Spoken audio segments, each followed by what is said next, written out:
Alright, we're gonna see how this works. My front camera is dirty, so you can't see how pretty this crochet hook is at all. What if I zoom in? Nope, it just looks terrible. Anyways, this is a handmade crochet hook I just made. We're gonna see if I can show you how to make a crochet shopping bag because I'm too lazy to plug my laptop in quick. Alright, so to make a crochet shopping bag, you start with a chain 3. So 1, 2, 3. Insert your hook into the first loop and pull through in a slip stitch. Chain 2. Yarn over because we're going to be making this with double crochets. So your first chain 2, that just counts as 0, the number 0, which is fantastic. I'm so glad it was invented. Insert into the loop that you made with the, or I guess I should say ring. You can also do a magic circle or whatever, but I don't like making those because they confuse me. So anyways, and just make a double crochet. That counts as 1. We're going to have a total of 12. So that's 1, 2, 3,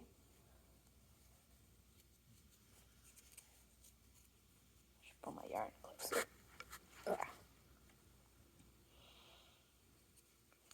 4, 5,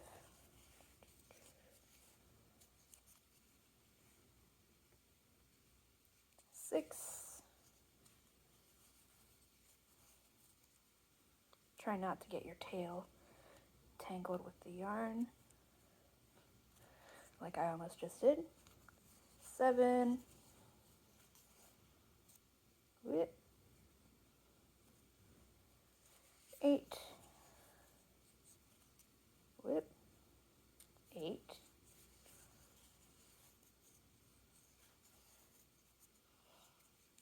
9,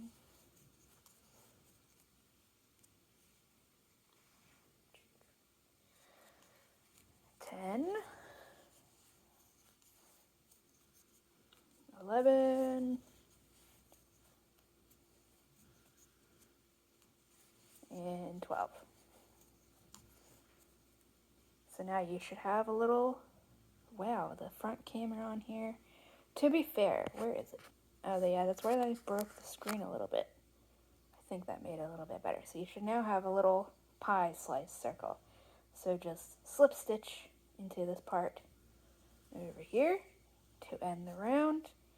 And then you'll notice you got a big hole in the center, so just take your little tail and pull it. And it should make it a smaller circle. And then you can just leave that alone. You don't have to mess with it. It's totally fine like that because that'll just be the inside of the bag. So now, chain 2, and that counts as 0 again. But we don't really need to count.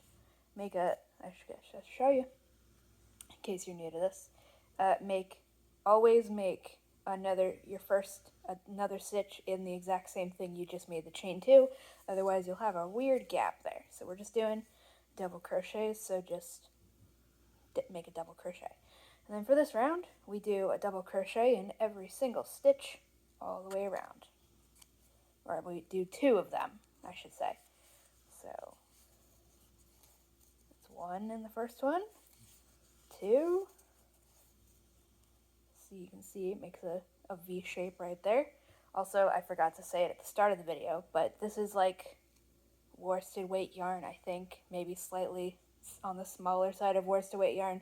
This is 8 or 9 millimeter. I measured it before I sanded it. Probably, we'll just say 9 millimeter. I usually do it with an 8 millimeter for these bags just because it works well. But you can use whatever yarn you want. You'll just have to add more rows if you want it to be bigger if you are using smaller yarn or smaller hooks. So just go all the way around the circle, making 2 double crochets in each thingy. By thingy I mean stitch.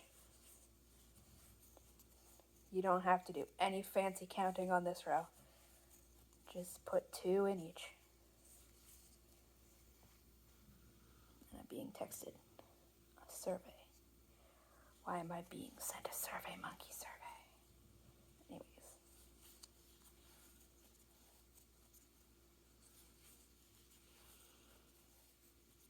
Theoretically, I will attempt to make a video showing how to make a crochet hook tomorrow when it's daylight, when there's light in here.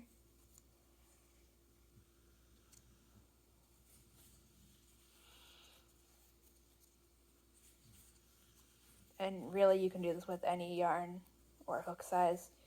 You'll just have to make more rows to get it to the right kind of size if you want it to be closer together. But this one, I've just been doing it with an 8mm hook, and we're just doing it with this hook because I just made it and I wanted to just show it works. I'm still being texted. Do me a favor. Something. I'm being given a survey. Hold on.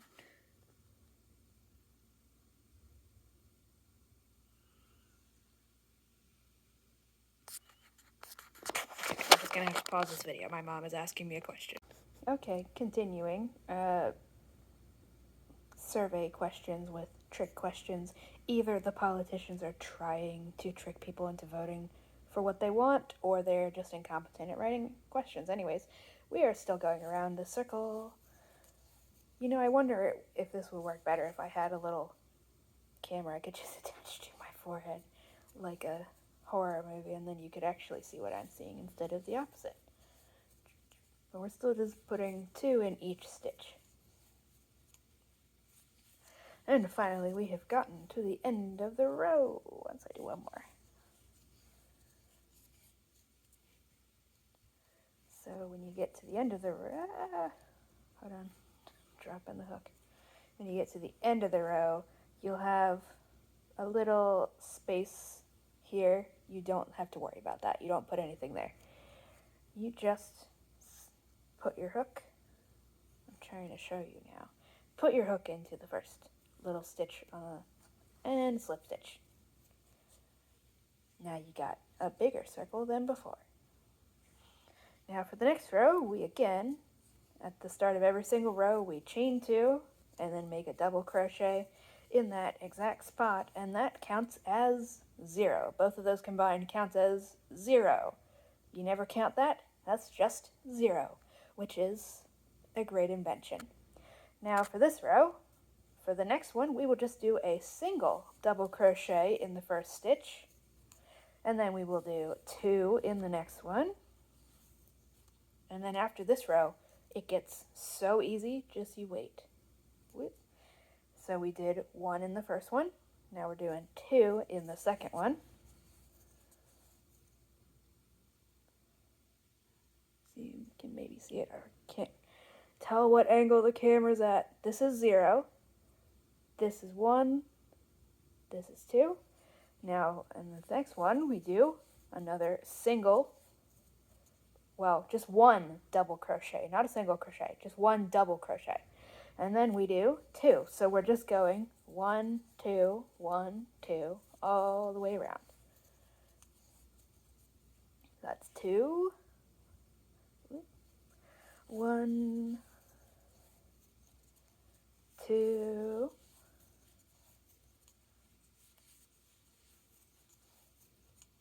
1, 2,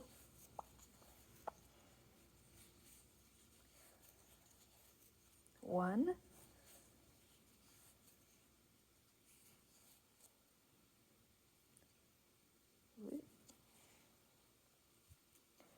2. Apologies if I'm going too fast, but you can just pause it at any time. 1, just keep going all the way around. 1 and 2, 1 and 2, 1 and 2. Also, I'm just showing me doing the whole thing, so you can see how long it takes, except for when I'm pausing to tell you what to do, and also so people who are figuring it out can have time to catch up and don't have to keep rewinding and pausing and rewinding, because that gets kind of annoying when I have to do that. I almost did a single crochet there. Also, by the way, this amount of yarn probably won't be enough for the whole bag, but I'm going to make it bi-color anyways because it's fun that way. I know this is crappy lighting, so you can't actually see what colors I'm using, but it's like Fruit Loop colored.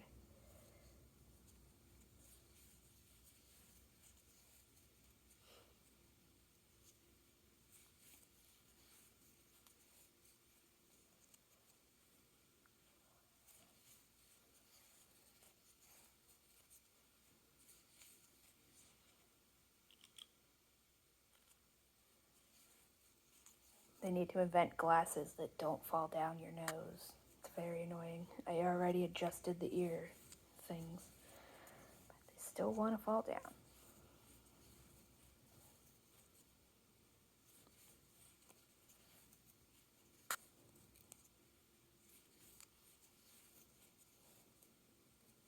Alright, now if you did it all right, and it's totally fine if you messed it up, when you get to the last stitch, there should be 2 that go into that one. It just means you got everything kept in track, but it's not the end of the world if you messed up. It's just a circle. It doesn't really need to be special. It's just gotta be vaguely circle shaped, and it doesn't even have to be a circle. You could like make this a square if you wanted to. So now that's 3 rows done. We have 1, 2, and 3. Now from here on out, as always, to start the next row, we chain 2 and put put a double crochet in the exact same spot. That's always 0. But from here on out, you don't actually have to count the stitches if you don't want to, because if you look, I'll show you. From now on, when we are going to put an increase, which is what it's called when we put 2 in the same spot, we will always do that in the little V made by the last one. So you see, here's where our first stitch will go, and here's where our second one will go, and then hopefully you can see these 2 here are making a V shape, and this right here is where the middle of that V will go, and that's where we will just put our next V. So we do 1, 1, and then we're going to put our next one in the V shape. This is so that you don't have to count as long as you're just looking where those are. But if you do want to count, you just increase the number of individual ones that you put so that we are slowly spacing out the circle even more. So this one we did 1 and then 2. This time we're doing 1, 1, and 2. And you just keep going up and adding onto the number of individual double crochets between the increases. So again, we just go around this row and do the whole thing. So this is 1, 1, 2, and 2. And again, you'll see. Maybe you'll see. That's our V shape, and the stitch directly above the inside of the V is where the thing goes. So you don't have to worry about keeping track of counting. If you don't want to, you just look, where did I put the V last time, and then you just put it in the inside of that. Hopefully that makes sense. So we got another collection of where that, and then we put that there. And you just continue all the way around. 1, 1, 2.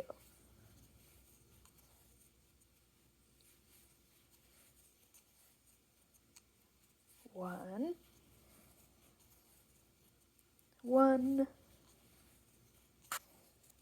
My yarn is getting a little bit tangled. Not really, but there we go. 2.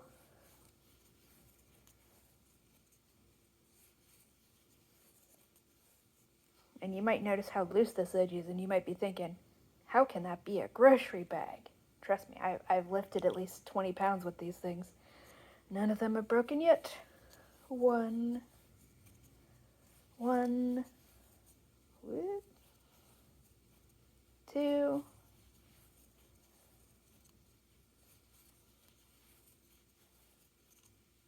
1, 1. I feel like I need some music or an audiobook, but I can't really play an audiobook while I'm recording video. Also, if your yarn seems to get tangled, it's probably not a big deal at all. If the yarn can get tangled this much by itself, it's not a complicated knot.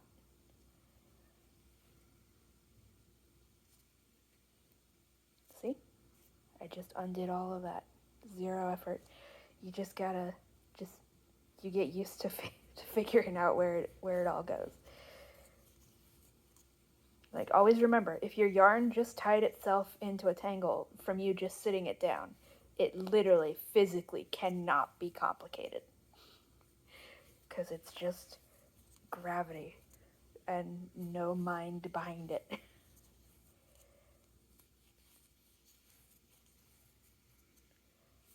I don't know if me saying what I'm doing is helpful as I go along, but I guess I'll continue that. So we are on 1, 1, 2,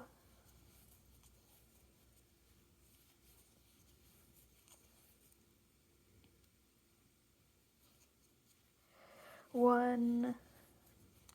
I keep poking myself. 1, 2. You also might be able to hear a dog snoring next to me.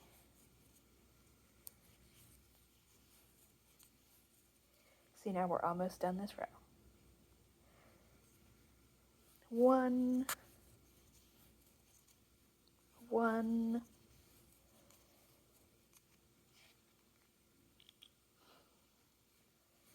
2,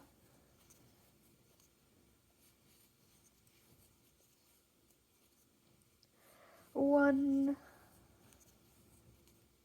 1, and our last one is 2.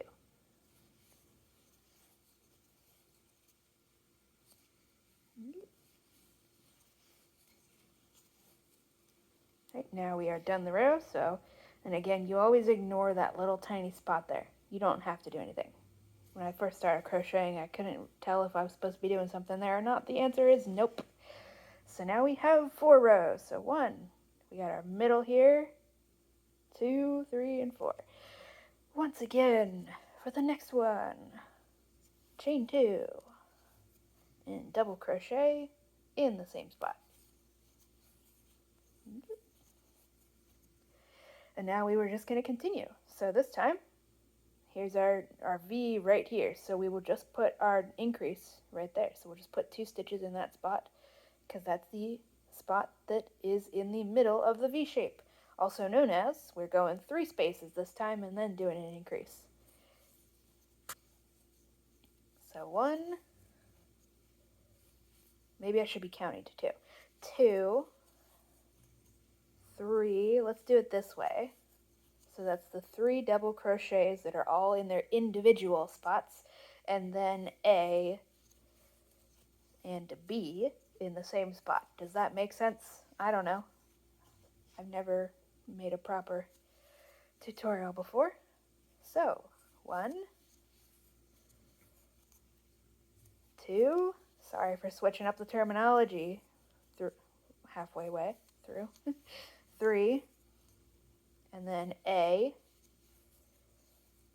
and B in the same spot. I think that makes more sense now that we're getting into higher numbers. 1, 2, 3, A. See, I'm pulling my hook out of both knots. A and B.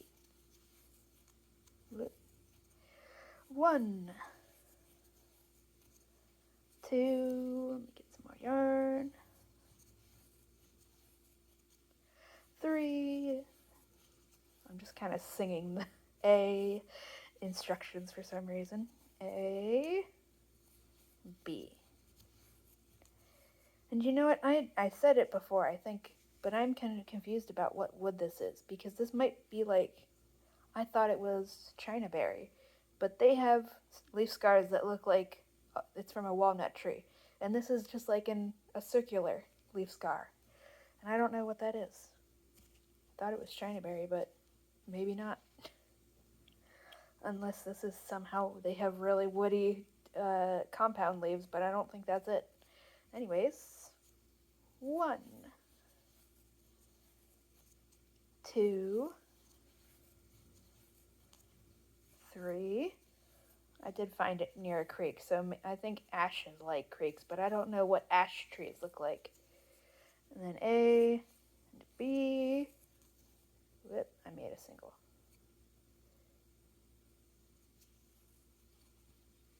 We're now halfway through this row. The other side is over here. 1,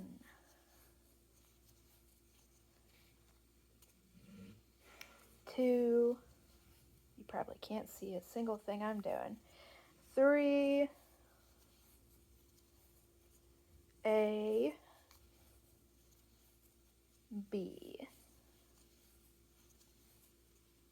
1, 2, 3. Yeah.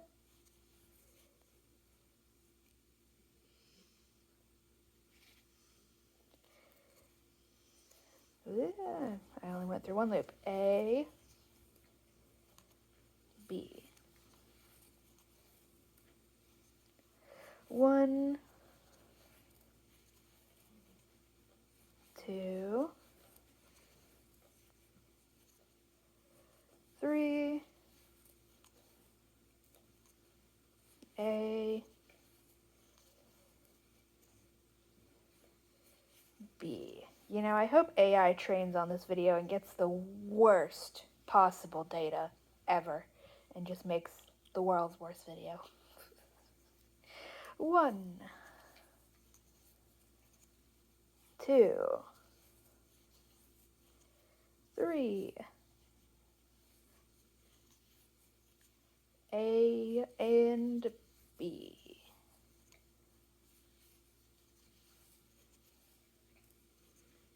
1, 2, 3. A. Going through both loops, not just one. I'm talking to myself because I keep doing that. And B. I'm going to have to redo this top of the hook a little bit because there's just a tiny little piece of corner over here that just needs a little bit smoothed out. 1. Oh, I'm sorry. Did I flick the yarn at you? 2, 3, and finally A and B in the last little spot in this row. And now we are done this row. So we slip stitch to close. Yeah, if I can manage that. I think this would have worked better if I'd flipped my phone technically upside down because the camera is down here. I feel like it would work better if it were up here. So now we got all this. All right, 1, 2, 3, 4, 5. You can stretch it out. Alrighty, let's continue. Same exact thing, chain 2. And double crochet in the exact same spot. Remember, 0. Give it up for the number 0. So we got.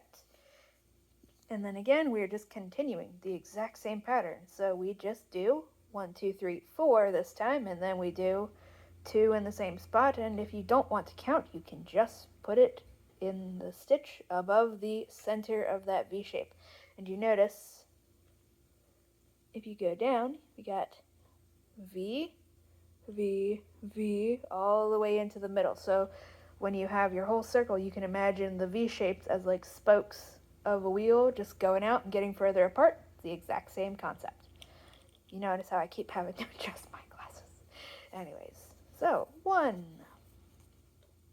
2, 3,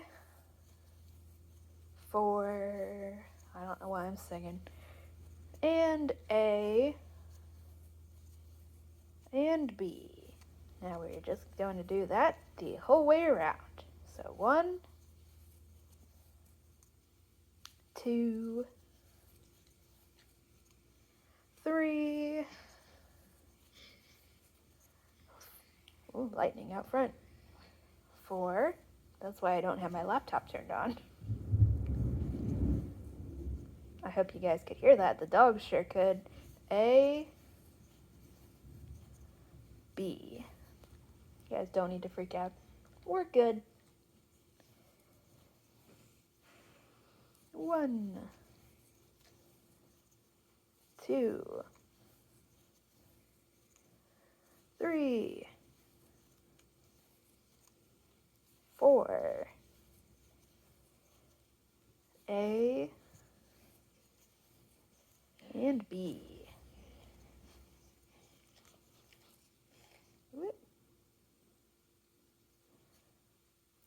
And B.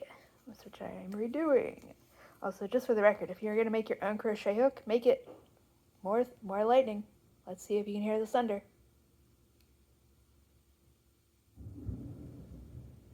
Could you hear that? Anyways, if you're going to make your own crochet hook, go err on the side of it being longer than you think you need. Like, make it at least probably 6 inches long, because that's usually how long regular ones are, but if you are in doubt, make it slightly longer, because if you make it too short, it'll like get caught on the palm of your hand like this when you're trying to do stuff and it's annoying. So just go for longer, because longer won't really cause problems. You're a cutie puppy. You don't have to be scared of the lightning. Yeah, it's fine. Continuing. 1. Aw, thank you. I don't need a bath. 2, 3, 4, A. You're good. Yeah, I keep blinking at her like she's a cat. She's not a cat. And B, you can cuddle next to me if you want. You just can't, like, ow, don't stab my arm. That's not cool. That's not cool. You can come here and cuddle. You can't just claw me, though. I'm going to have bruises on my arm. 1, 2, 3, 4,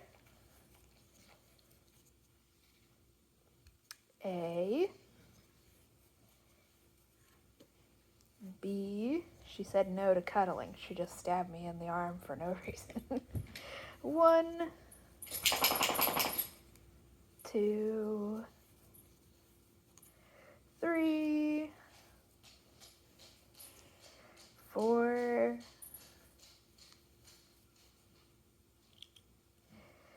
A, and B. Now we are halfway through again. Oh my gosh, that was some bright lightning. I don't know if you can hear any of the thunder. It's dramatic though. I can't hear the rain. So that's really loud thunder, assuming it is raining. 1, 2, 3, 4, A, B. 1, 2, 3, after I stretch out some yarn. 4, whoop, that one came off. Say 4, A, B,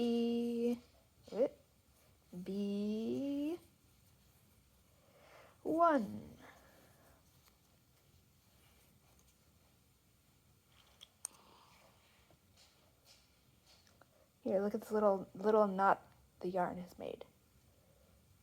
All we gotta do is flip that over and pull that out, and that's it. It's all done. Where were we at? So that was 1, 2,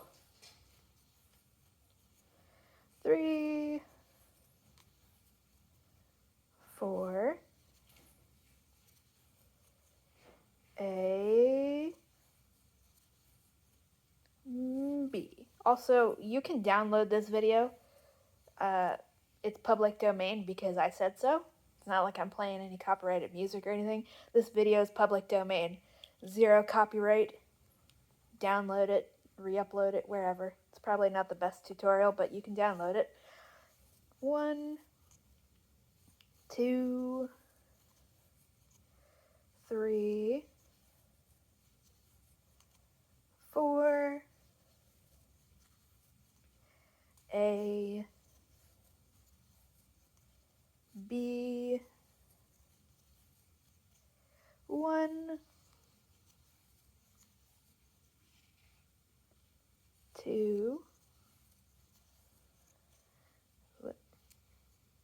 3, 4, and final spot, final stitch is A and B again.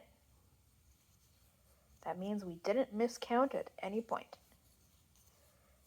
And then slip stitch to close, as always. As I pull the hook out. Get in there. Right, we now have 1, 2, 3, 4, 5, and 6 rows. We're going to do 8 of them, assuming there's enough of this yarn, and then we're going to switch to a different color just because I won't have enough of this to do the whole basket. Bag. I'm just trying to say 5 different words. As always, and again, you may have been able to figure out, let me get this. It's a tiny little knot undone.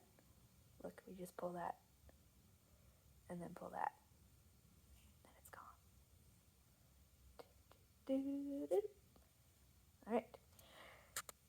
So, again, chain 2 and double crochet in the same spot. 0. Now this time we're going to be counting to 5 before doing 2 in the same spot, and if you don't want to count again, just put it in the middle of the V. Where is the camera? So,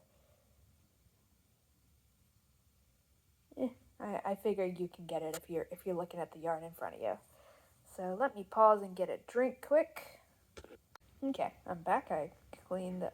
Okay, so it did the screen just darkened itself. So it's not as terrible as I think it is, just because it's dark in here. So I did clean the screen a little bit. So again, we're just counting to 5 this time, or just put it in the middle of the V for your increase. So, 1, just don't kick me, please. 2, 3, 4, 5,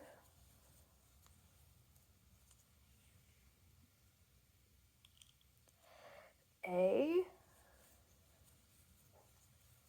and B.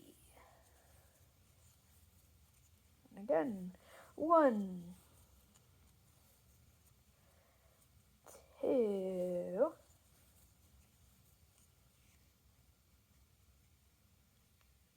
give me more yarn, 3,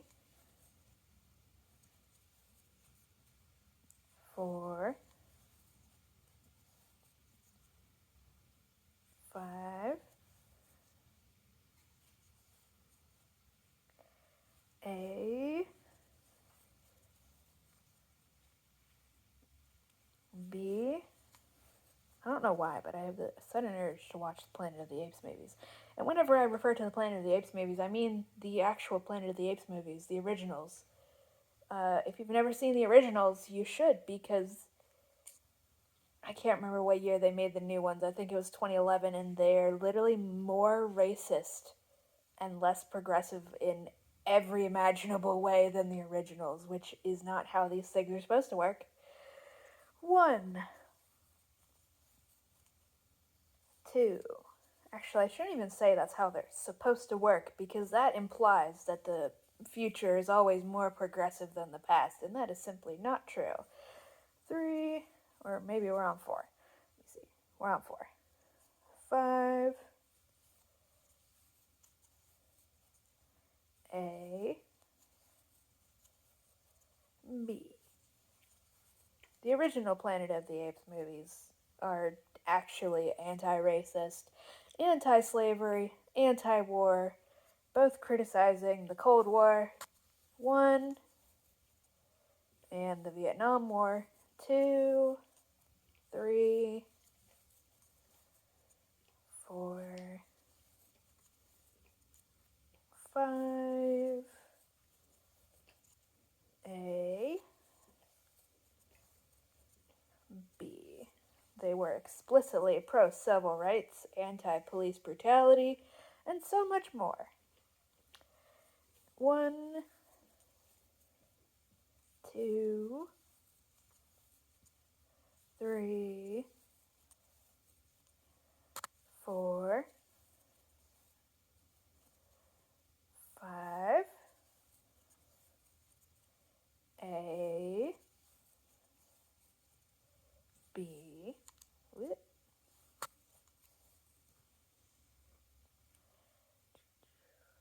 me fix this quick. Yeah, give them a watch. Because they start off as a not very unsubtle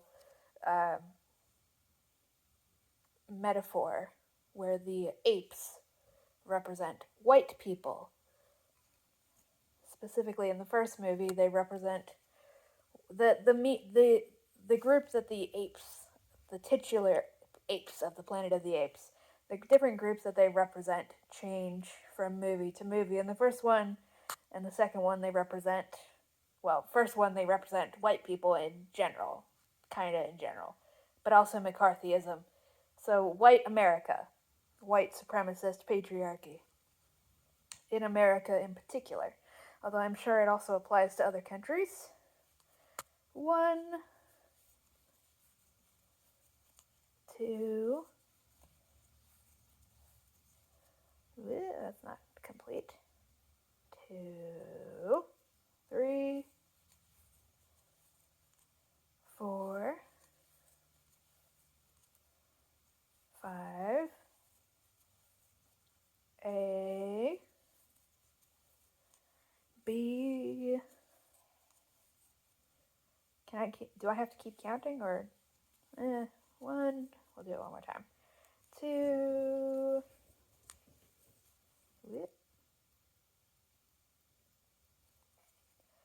3, 4, 5, A, and B. Because I kind of just want to talk about the Planet of the Apes now, because they're good. And, like, I don't care if you're annoyed by the ape costumes. This was the 60s. You can suspend your disbelief. I think we'll maybe do just the end of this row and then maybe switch to the different color. I don't know. We'll find out. I guess I'll continue counting for this row and then we'll change colors because then I don't have to count anymore. So, 1, 2, 3, 4, 5, A, B, 1, 2, 3, 4, 5,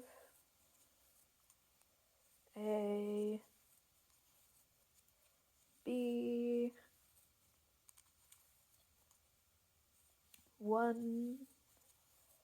Glasses are slowly falling down my nose. 2, 3, 3. Ah, 3. 3's cursed. 4, 5, A, B. How much yarn do we get? We're almost at the end of this row. Got that much to go. 1, 2, 3, 4, 5, and we're at the last one. A and B. Now I've got this much yarn left because we're doing a big hook, so we're using up the yarn faster than we would be if we were using a hook properly designed for this. So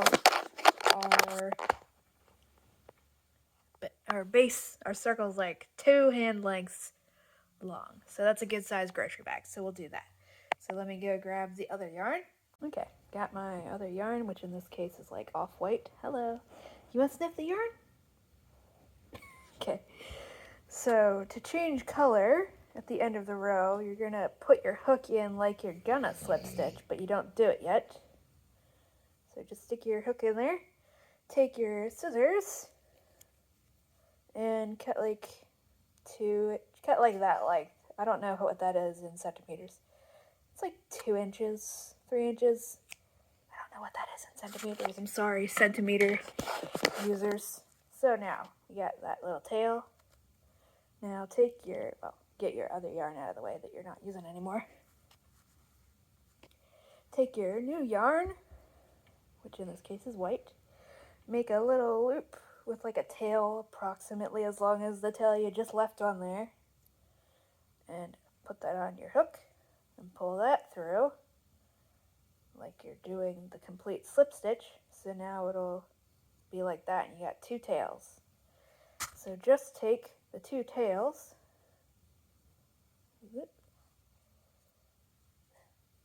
keep forgetting where the camera is, and just tie these together 3 times. Doesn't need to be a fancy knot. So 1, 2, 3. You can even do more if you want, but 3 is usually good enough because in order for it to get undone by accident, you would have to only have 1. So I'll just do 4 just to show you that you can. I usually just do 3. So then you got those. Now you just leave those on there. Chain 2 to start the next round. Now, well, this ball of yarn is now going to get covered in dog fur, but that's fine. And since we want to hide these tails, because if you cut them too short, then it can come undone by accident. So just keep them. It's fine. So yarn over and insert your hook into the same spot like normal because you're going to make a double crochet. But just make sure that these 2 tails are like lined up with where you're doing the yarn over thing. So then they are kind of stuck there instead of just flopping everywhere. So now that we have the base of our circle, or square, whatever shape you want, as wide as we want it for our grocery bag, which I just do 2 of my hand lengths. I think that's a foot, because I think my hand's approximately 6 inches long. I know that from measuring plants. It's very helpful. So like a foot long. Whatever equates to a foot in centimeters, because you want a really nice stretchy thing so you can fit as many things in the bag as possible. So for this row, as always, you chain 2 to start and put a double crochet in the same spot. That doesn't change.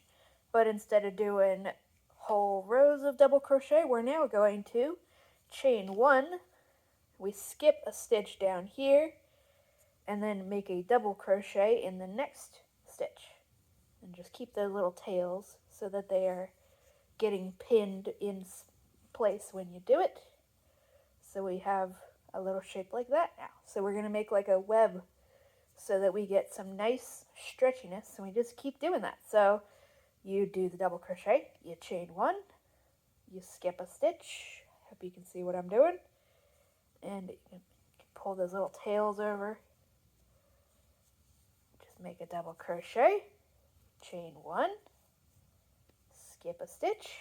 You just keep doing this all the way around. You really don't got to do any more counting.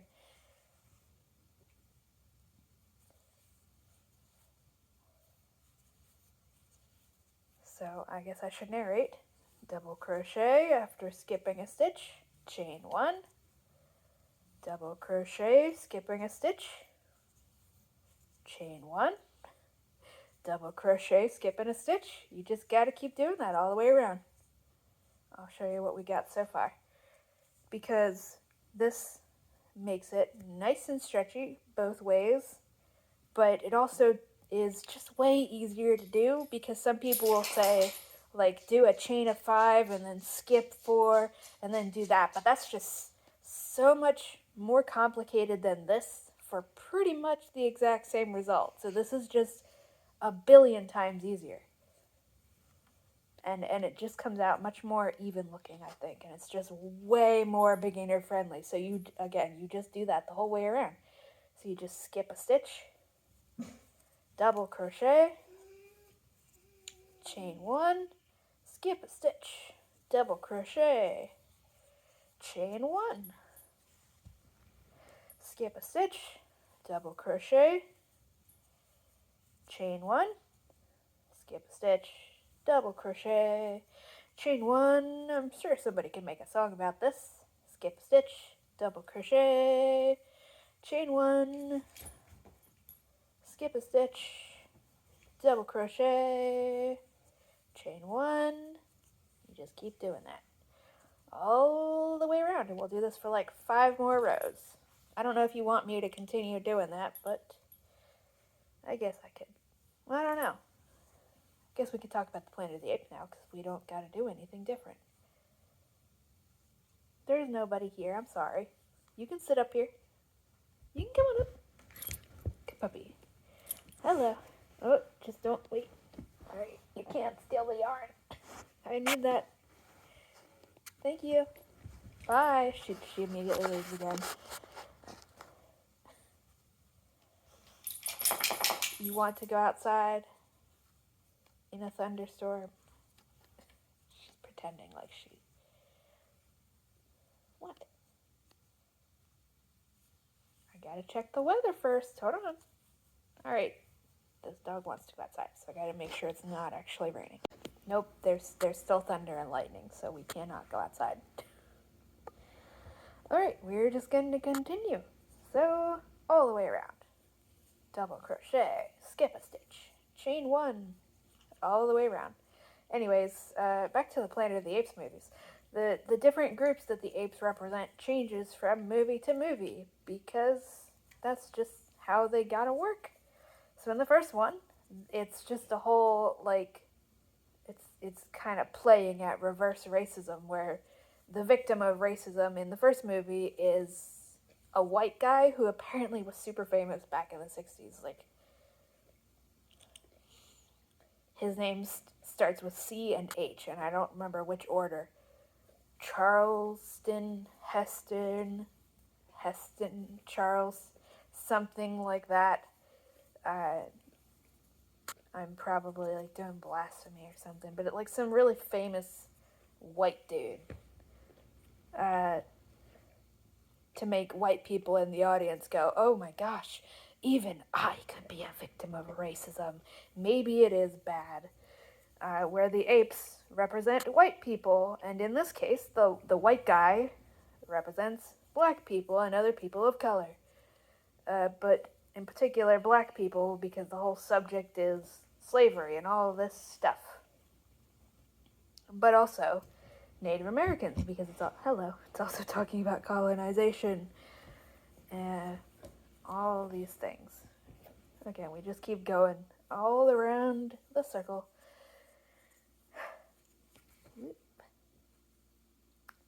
In the first movie, we also learned that the ape society has a caste system where orangutans have the highest power because they are in control of religious doctrine and determine what everybody else is allowed to learn. I guess I should maybe specify the apes society. It's chimpanzees, gorillas, and orangutans. There's a whole bunch of sci-fi stuff. There's a whole bunch of backstory things. Yeah, the orangutans have the most power because they control religion. They're the judge and jury, etc. Gorillas are forced into the military, and they do get power there, but that's like the only fucking thing they can do. Chimpanzees are the minority and just get whatever jobs are left over and are looked down upon by everybody. The heroes of the first movie, besides the white dude, who's the victim of the thing, are two chimpanzees, archaeologist and a veterinarian. And again, we're at the end of the row already. This row, once we get to this part, it goes really quickly. So just always slip stitch to close. And here's what it looks like so far. So start the next row. Whoops, camera blocking it. Chain 2. Make a double crochet in the exact same spot. Then chain 1. And if you see these little tails here, if you want, you can like pull them out from there and then just kind of, I'll even undo that first one. Just to keep them from going everywhere. It's not necessary. You could have just been done with them on the last row, but I'm doing it this way. Just for the heck of it. Although I'm confusing myself now. Hold on.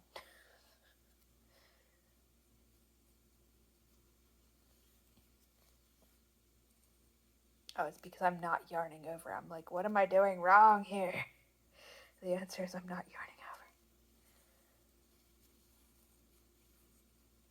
There we go. And just keep going. Forever. Not forever, just for 5 rows. Or more if you want a really tall... It depends on how tall you are, is for how tall your bag will be. Because most of the yarn will be stretchy. Not if you're using cotton or something, but most of it will be stretchy, which is what you do want, because then you can fit more stuff in there.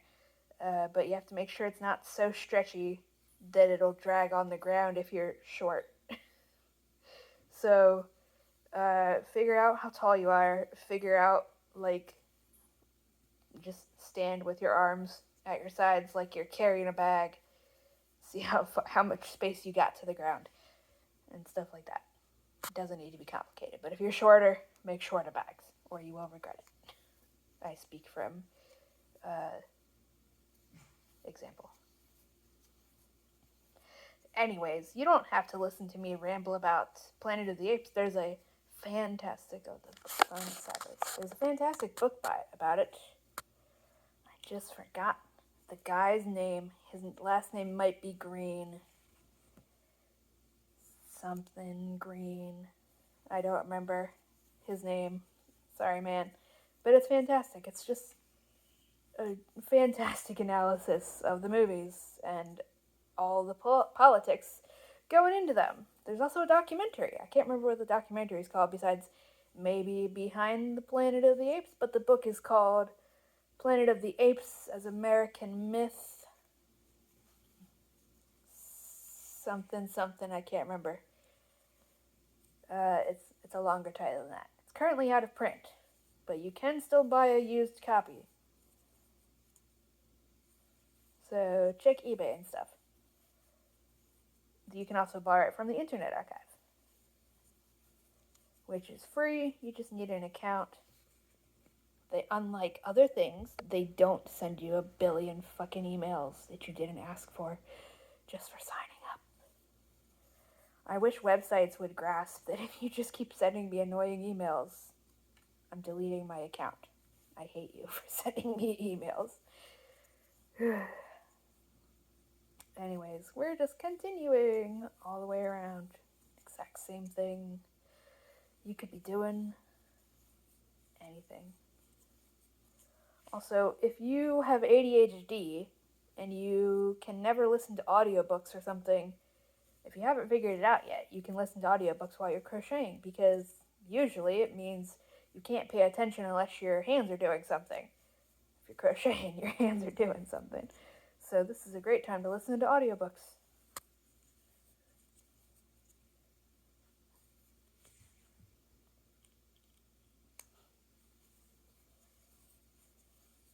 Also, I guess I have to look up what ash trees look like in winter, because I feel like this might be an ash tree, because I don't think this is what the other things leaf scars look like. China berry, because I remember I found my first China berry that I knew what it was in winter, but I thought from the leaf scars that it was some kind of walnut tree, like maybe a black walnut. I don't know if you've ever seen a black walnut leaf scars, but they look like little, a leaf scar is like when you look at a twig. Camera. Alright, this little shiny circle up there, that's the leaf scar. It's where the leaves used to be on an old twig that no longer has them. On walnut trees, usually black walnuts and stuff like that, it looks like a little monkey face. It's like it's got like little ears like this, and then a little face down here, like it just looks like a little cartoon monkey head. And the China berry leaf scars look exactly like that. So I found it in winter, and I'm like, is this a walnut? And then everybody else that I showed the pictures to also thought, oh wow, you found a cool walnut. And then spring came, and it's like, oh, that's not a walnut.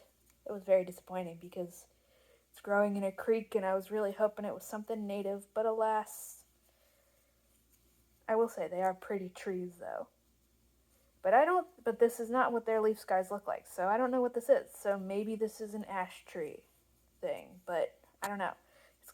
Clearly has opposite leaves, because the leaf scars are like this, and then they're down here like this.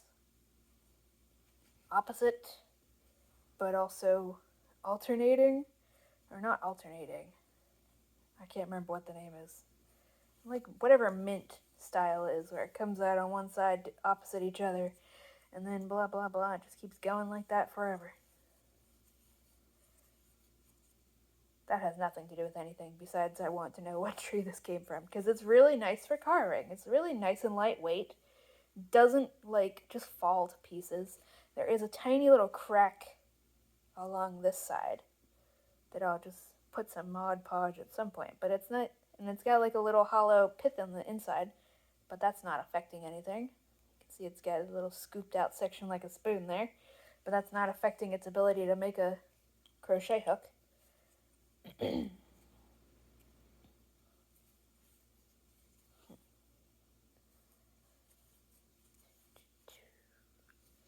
I'm just going to be rambling.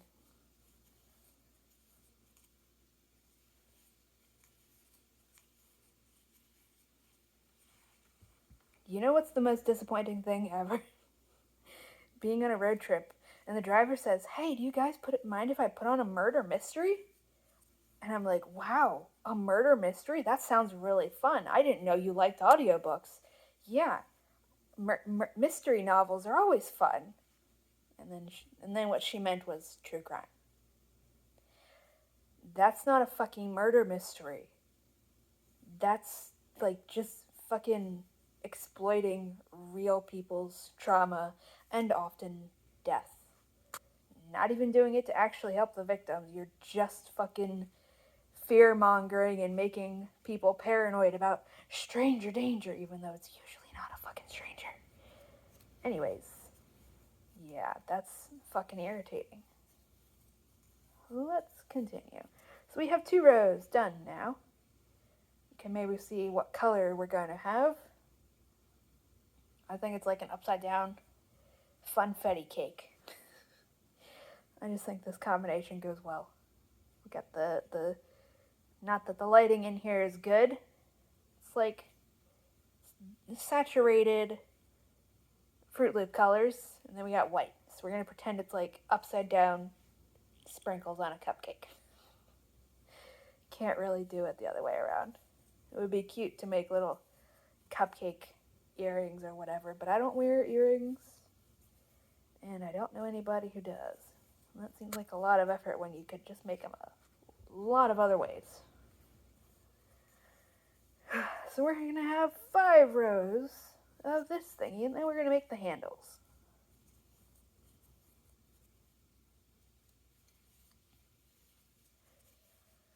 What else can I talk about? Because instead of me just telling you to watch the planet, or telling you about the Planet of the Apes, you should just go and watch them. Just go watch them. There's like 5 movies, I think. First one, I think there's 5 movies. Might be 4. But go watch them. The actual ones from the 60s. They're good. The newer ones are just literal, actual racism. Unironically, despite the entire original thing being racism is bad, slavery is bad, war is bad. And then the new movies are like, now actually we're gonna do racism because we suck. Doesn't even make sense.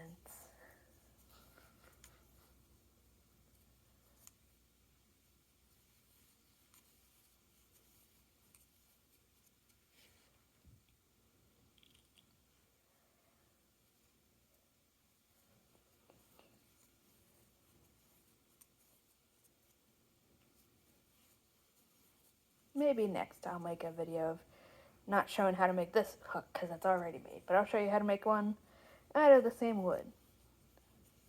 And then at some point I'll have to find a China berry tree to compare and find an ash tree. I know there's like ash trees at like one park that I know of, but I can't get there without a car. So I can't really just go up and look at them anytime I want, but I'll have to look up pictures. So yeah, somebody tell me what tree in the southeastern United States that likes water, because I found this growing next to a creek. I just found 2 dead tall branches, like 3 or 4 feet tall. Clearly somebody had chopped them. Tell me what tree has lots of oblong, round lenticels and leaf scars that are like little long, tall oval shapes with little dots on the insides. One's facing this way and then facing the other way. So like one row are opposite each other facing north and south, and above that opposite each other facing east and west. Tell me what tree that is. Also, inside bark is whitish. Outside has dried to like a shiny gray, black, brown. Hard to describe the color. It's very shiny though. It's very pretty. But yeah, it's very nice for carving because it doesn't fall apart, unlike some things. And by some things, I mean mimosa tree / Persian silk tree, which I bet looks fantastic in its native range because in theory they smell good. I can't smell them anymore, but you can use the wood from them, but they like to fall apart from the way that, and by fall apart, I mean like the hook part up here, this little spot will just kind of fall off because of the way it's structured on the inside with layers. It's not like got enough connections to the back part here to stay there when we carve away this part. But you can use glue to put it back on, or just make the hook's shape completely out of glue if you lose it. But it's just more convenient if the wood doesn't fall apart like that. That was just me clearing my throat. You don't need to bark. Continuing. You guys don't need to whine. These dogs almost killed a squirrel today because this squirrel had 0 survival instincts. Like the worst self-preservation instincts I've ever seen. The squirrel is up in a pine tree like 100 feet tall. The dogs are sniffing at the bottom of the tree. The squirrel decides, instead of staying up in the tree where it's safe, it's going to climb all the way down to the ground, right next to the dogs, and bolt across the yard. And it's like, they're dogs. They were not going to climb up there after you. Why would you not stay there? So they almost got the squirrel that left the safety of 100 feet above them. to go to another tree. It's like, squirrel, no, you are so lucky that you, oh my god. It's just like, you would think they'd be a little bit smarter than that. Like, granted, maybe the squirrel was more concerned with not being in the tree directly above the dogs, but you, like, this tree is presumably not close enough for it to have jumped to another tree, but like, you'd think there'd be some kind of logic between, maybe I shouldn't go closer to the things that I am scared are gonna eat me when they are dogs. They can't climb trees. They didn't even look like they were gonna climb the tree. And even if they were climbing the tree, wouldn't it was just weird. Very bad decisions made on that squirrel. Right, we're almost done. Row 3 of the, I guess we'll call this the icing part. No, because I guess if that's the sprinkles, it doesn't really make sense. I just kind of want some funfetti now. I keep putting the whole bag in front of that.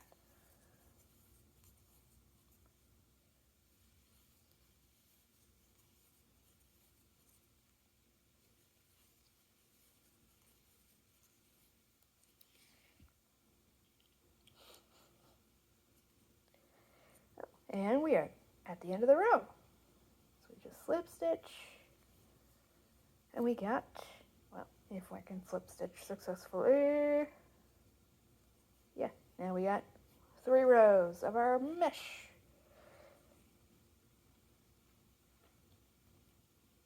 And you can stretch it like this. You can see how big it'll be when you got stuff in there. Right. I'm gonna charge the phone now. Here's the bag. Actually, I'll bring it out here. You can see what it actually looks like. Oh, okay, the dog is coming with them. You can see in there.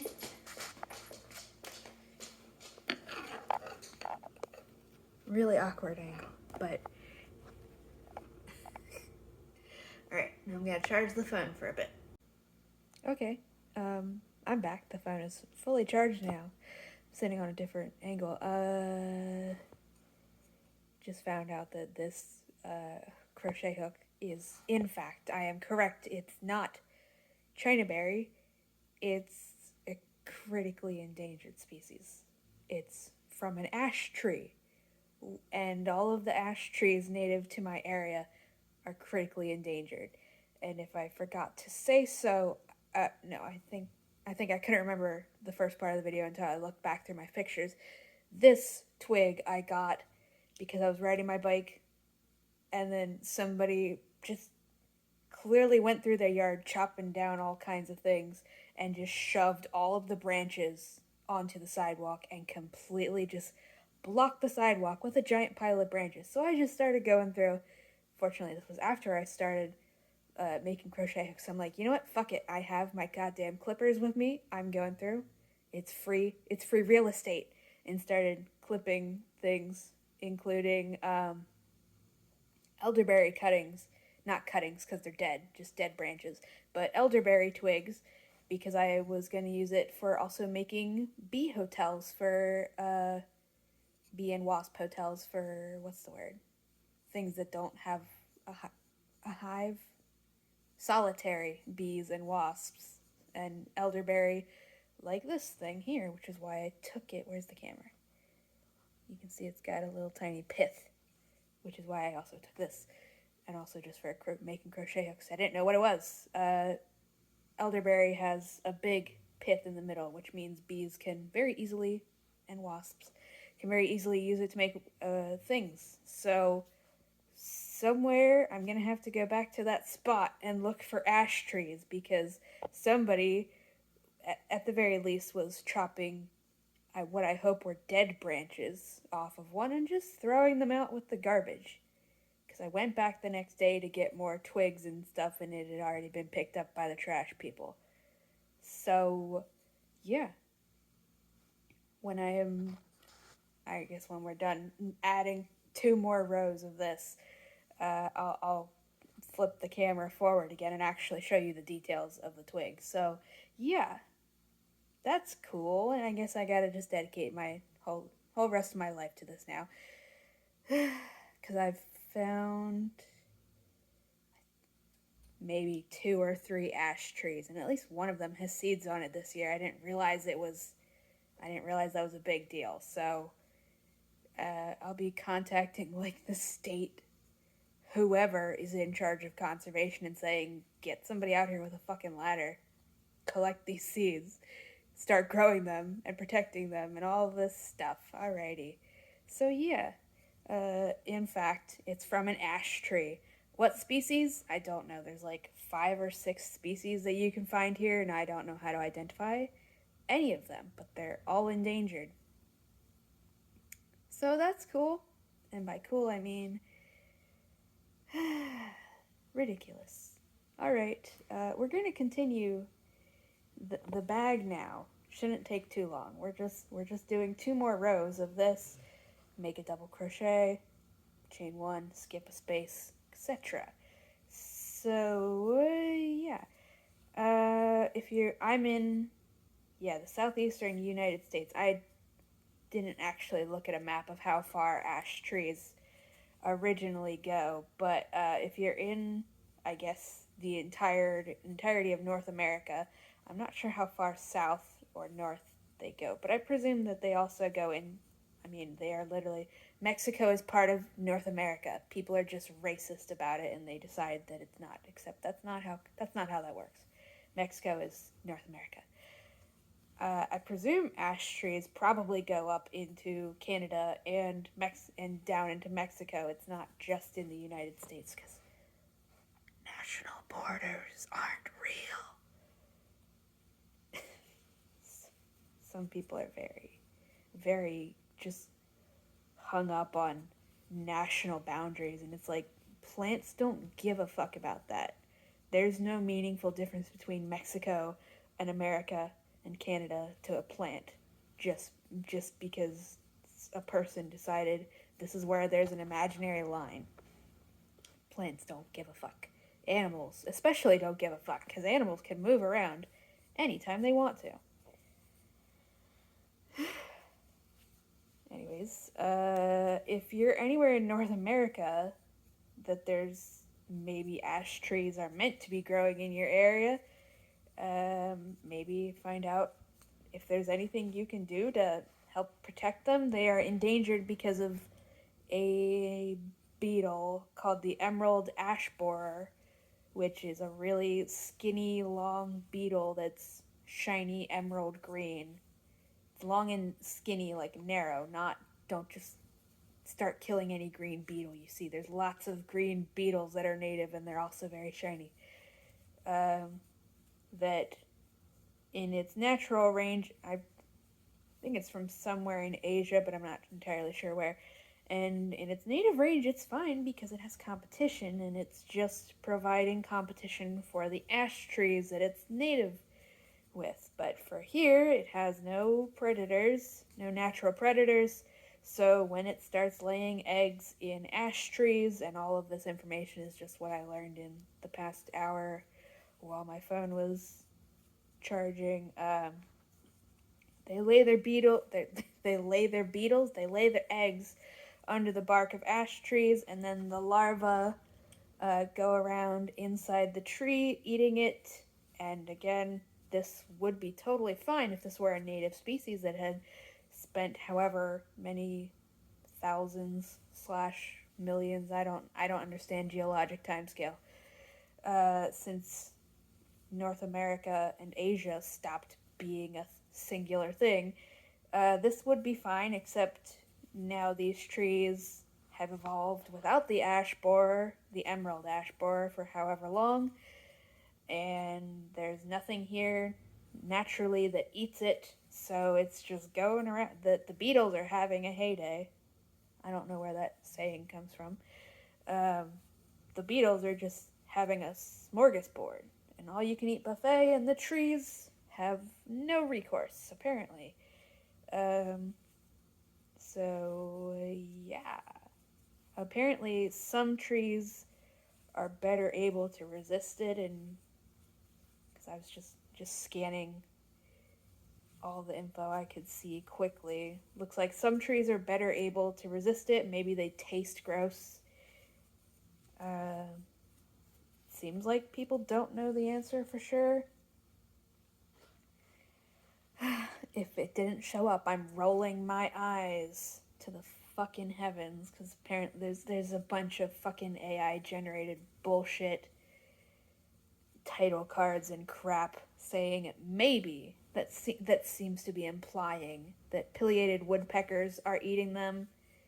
I'm not going to trust a single fucking clickbait AI generated image title though. So hopefully that's based, because there was at least 2 videos like that, so hopefully that is based on some level of fact, and hopefully that means woodpeckers are in fact eating the larva, which would make sense because that's what they do. They eat larvae and insects inside trees. Hopefully they are eating enough to be able to help protect the ash trees. I have no idea. I'll have to look that up when we're done this video. But yeah, so the stick you can't see because the back camera, or I guess this is technically the front camera. The front camera and the crappy lighting, but I will flip it around when we're done this. We're almost done this row.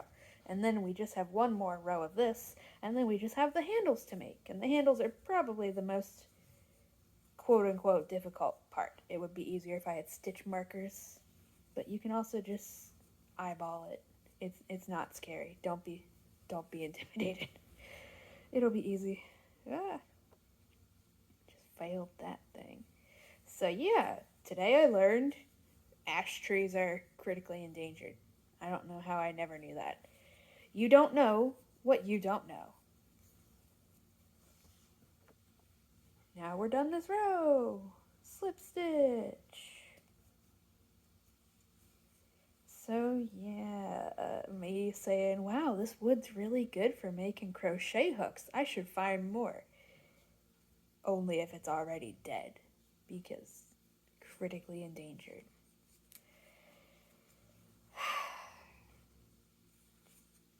Like, you know what's really annoying? The fact that government offices and crap, like for the federal and state government, they just get to set whatever ridiculous hours they want. Because I've already been trying to contact a conservation thing with the government, but they close at like 4 p.m.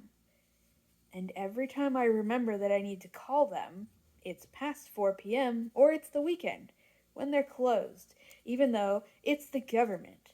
You would think they have more than enough money with all the taxes we pay to hire enough people to employ people on the fucking weekends. You know, like grocery stores, like every other fucking retail thing, like hospitals, like most goddamn jobs. But no, no, we don't have money for that. We have money for endless wars and genocides and giving rich people tax breaks. But hiring workers for government agencies so that people can contact them even on the fucking weekend? No, that's too far.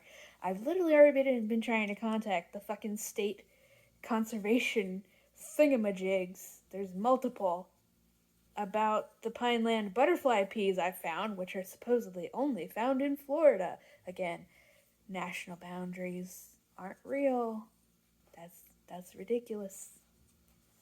I know Florida's a peninsula and they got some weird stuff down there, but like this isn't like a that kind of specific thing. And now I'm gonna have to try and contact them about the ash trees and stuff and say, hey, can you find what property owner chopped this and like make sure, like just check up on the tree and then just find out, like, don't punish them because they probably had no fucking clue, and also it could be literally dead branches they were cutting, because the elderberry branches they were cutting did seem to be dead. Like, just find what property this ash tree this is growing on, if it's still alive, and say, hey, owner, did you know this is a critically endangered species? You're not in trouble for chopping it, because how the fuck were you supposed to know that? Can we, I don't know, pay you money to protect it or something, or can we protect it? Just anything. Like, anything like that. I also found one that's like growing out of a creek at a park. And like, I'm gonna have to tell the city, hey, that's a critically endangered species right there. For the love of God, do not chop it down, because every single time I find a cool, new to me species, it seems like it gets chopped down if it's a fucking tree, or, you know, the native bamboo that is so healthy it's taller than me. You know, the one time at the college we found that cool one. And the next time we went back, oh wow, it's completely gone. And they keep cutting it down every time it tries to grow back. So I'm gonna have to, again, contact the city and say, please, for the love of fuck, don't chop this tree down. Please protect this tree. Please collect the seeds from this tree. Get somebody with a cherry picker. And when these seeds are ripe, collect these seeds and start planting them on purpose around all your other parks. And put signs saying what they are. And get people invested in these trees. Like, I had no idea these were critically endangered, because I haven't found many, and the ones I have found, nobody's like identified or said anything. And like, you don't know what you don't know. There's so much about, like, everybody thinks I know everything about plants, and it's like, I don't know jack shit about plants. There's so much out there that I have no idea about. I'm not even from here. I have to learn all of this as soon as I stumble upon the plant for the first time. And in this case, when I literally almost crash into the brush pile on the sidewalk with my bicycle. So yeah, keep an eye out. I guess all of the ones I've found are growing near a river, and this thing was like kind of next to a creek. I don't even know if it's an actual creek. It might be a canal. I just kind of call them all creeks, but it's probably a canal. They seem to like water. I presume they are like a wetland obligate thingy-majiggy. One thing I will note is that when I was carving this, it was interesting because, like, you have this outer layer, and then as I would carve off the piece of wood, I guess I'll make a video tomorrow of me doing another one. There's like a second layer of bark that also flakes off and just kind of goes flying. Yeah, I have several crochet hooks made of ash wood that I'm only now finding out is ash wood. I thought it was chinaberry because I also had chinaberry that was dried when I found it. I guess I'll find the pictures of the chinaberry leaf scars when I flip the phone around. Ouch. Also, it's like 11 something at night, so I'm going to go to sleep soon, but I will attempt to finish this bag.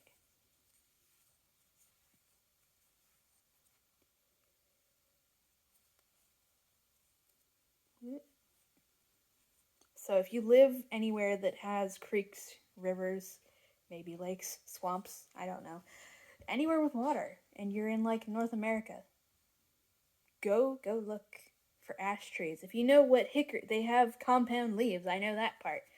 If you know what hickories look like, they kind of look like hickory leaves, except they're not, I don't think they're serrated. I haven't seen any serrations.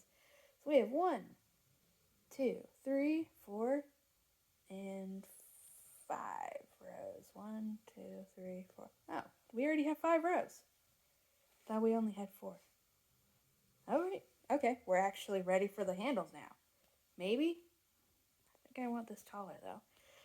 Alright, well, take your bag, put your hand in the middle, and just pull the sides that we just made upwards so you can see what it'll look like.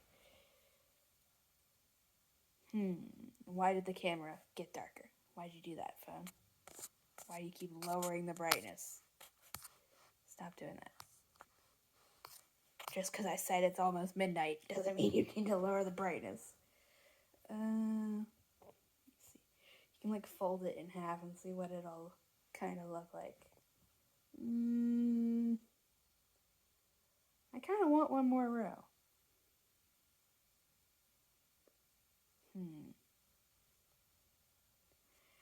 many rows of this did I do? 1, 2, 3, 4, 5, 6, 7.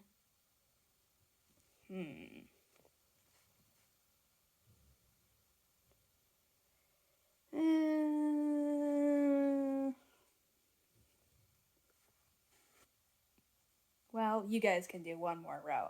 I'll just show you how to make the handles. So we're at the end of that, and this time instead of chaining 2 to make the handle, we're just going to chain 1. I might have already done that, hold on. Yes, I had already by instinct. So chain 1, and then put a single crochet in the same spot.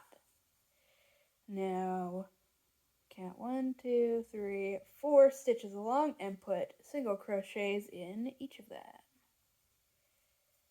So for a total of like 5 single crochets, including it. This time we are including that first one. So that's 2, 3, 4, 5. So that'll give us a little thing like that. Now when you get to the 5th one, chain 1, turn the whole thing, and then go back across those single crochets you've already made with 1 single crochet in each.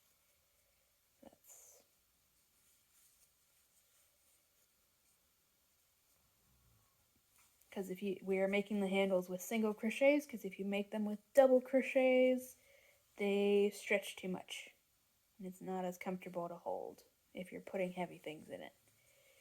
If you're planning to only use this for really, really lightweight things, you can just do single or double crochet, but you'll have to make the handle shorter because they will stretch more. So you just careful. Yeah.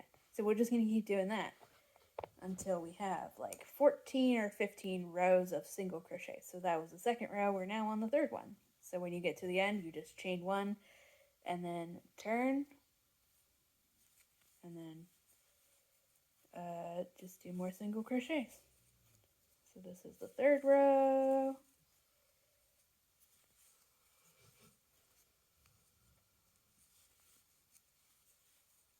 Chain 1, flip. This is the 4th row. That sounded like a question. It wasn't a question though, it was a statement.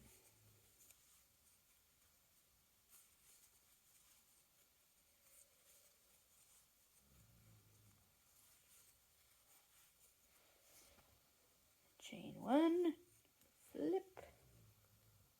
This is the 5th row.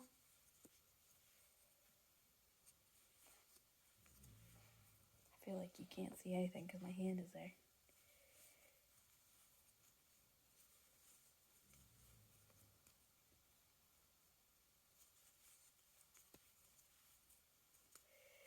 Chain 1, flip, 6th row.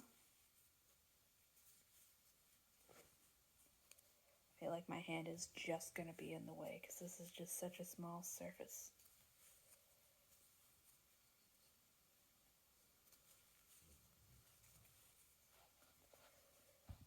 Chain 1, flip, 7th row.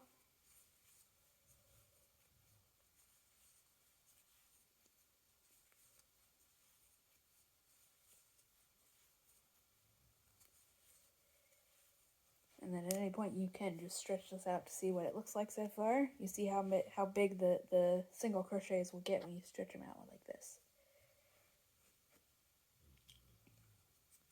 Chain 1, flip. We're on the 8th row.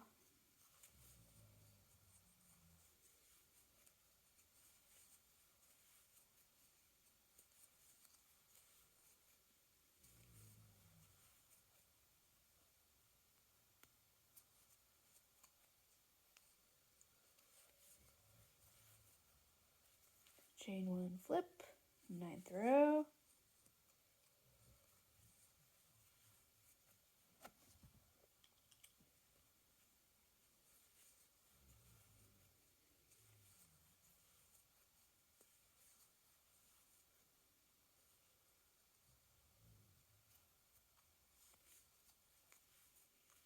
Chain 1, flip, 10th row.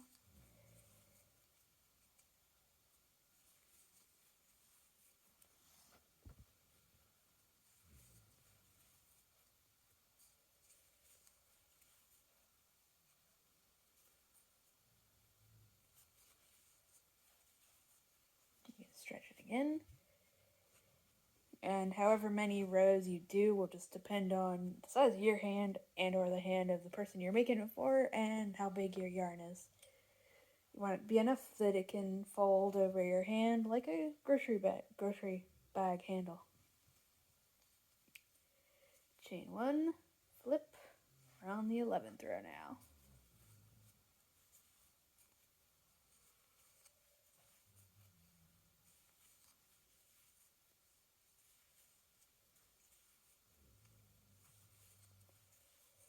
Chain 1, flip, 12th row.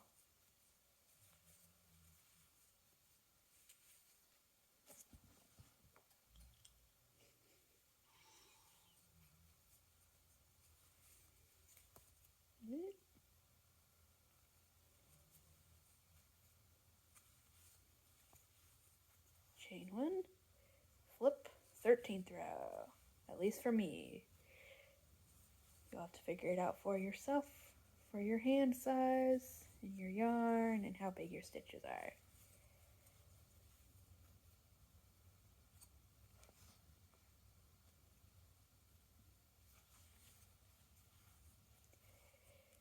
Chain 1 and flip, 14th row, and then we'll see how long the handle is.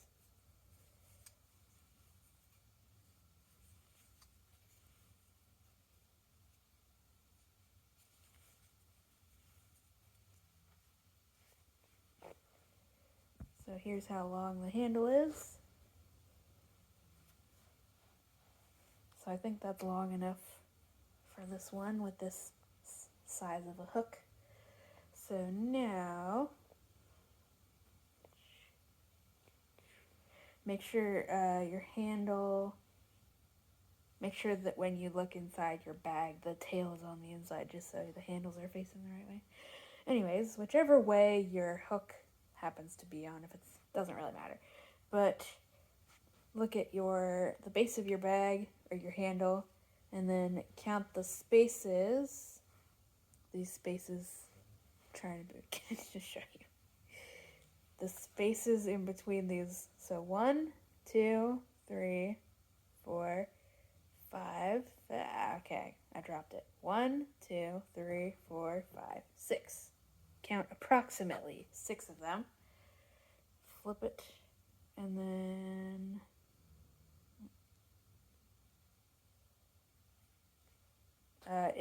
which way you go, it'll just depend on which way your hook is facing. So you want it so that when you attach it, the other side of your handle over here, you want it so that the hook will be then going in the direction of the rest of the bag. So since my hook is on my right side, I want the bag, it to be going like this, so that we'll connect it like this, and then it'll go around. You'll see. So count 1, 2, 3, 4, 5, 6. 6 of these things. Hopefully you can see that. 1, 2, 3, 4, 5, 6. So take your hook, and on the 6th thingy, insert it into like the top of that, so that you get, if you just hold the hook there, you get a space of 6 or so between. You can also just eyeball it, it'll depend on your bag, but you want like enough space that it just seems reasonable, like for where that little corner, whatever you call that thing is. Anyways, and you can either slip stitch or chain 1, doesn't really matter, but just I usually do a slip stitch just to start.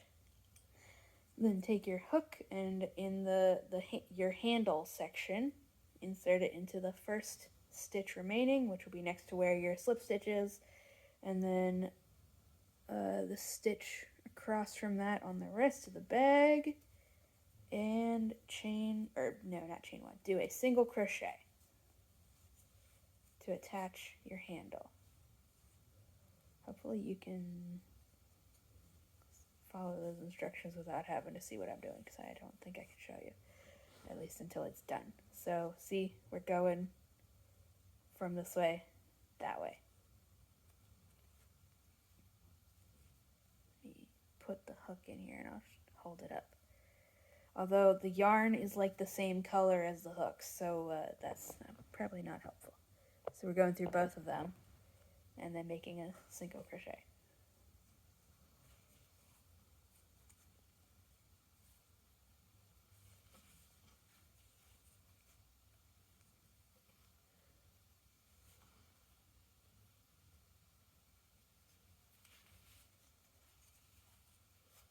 So now we got the handle attached. Now when you get to the end of where your handle is, you can, ow, my leg, fold your bag in half so that like the handle's facing you, just to eyeball where you should be starting the next one. I don't have stitch markers with me, but like just hold it up like this. So we got handle here, this side over here, so approximately here is where the next handle should start. Not that I have stitch markers or anything, you can just eyeball it. You mainly just want the handles to be like symmetrical, otherwise your bag will feel lopsided when you're carrying stuff in it. So all the way over to wherever your handle should be, we're just going to make individual double crochets in each stitch. So I'll do a few and then hold it up to show you.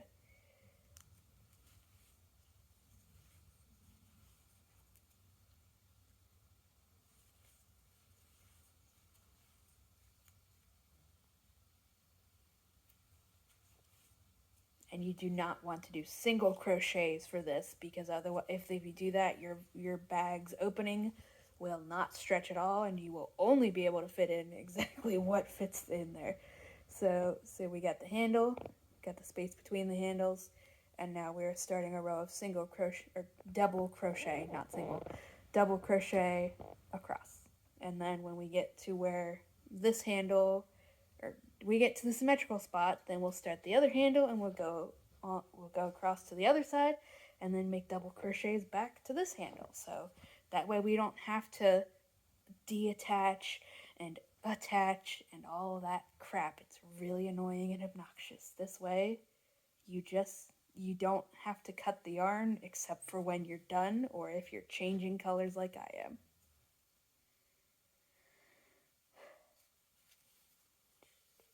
So just do double crochet in each stitch. If you have stitch markers, you can just fold your bag in half and do the math to figure out where your handle should be. Just remember that they are 5 stitches in width. I'll just double crochet until I feel like I'm maybe close, and then I'll actually look at the math. I guess technically you can like count how many stitches are around the whole bag and do math with that, but I'm not going to do that. You can. If you figure out a really easy formula for that, let me know. That would be nice, but I don't feel like figuring it out.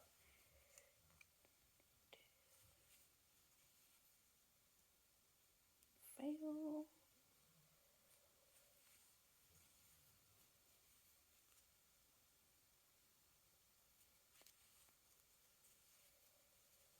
Alright, let's see if I'm close enough.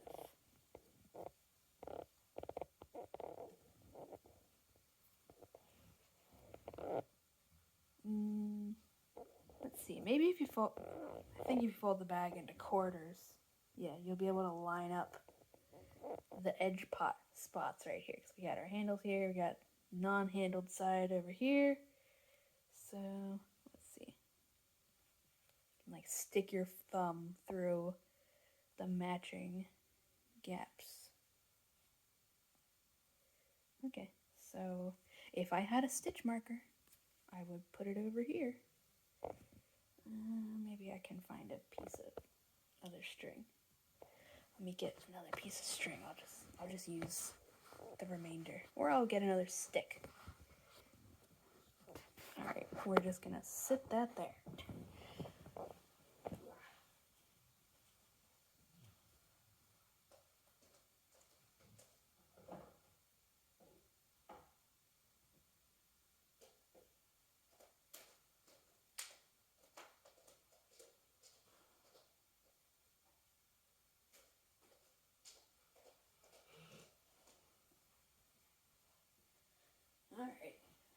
got a piece of bulky scrap yarn I use for testing out larger crochet hooks that I'm making, see if they're the right size.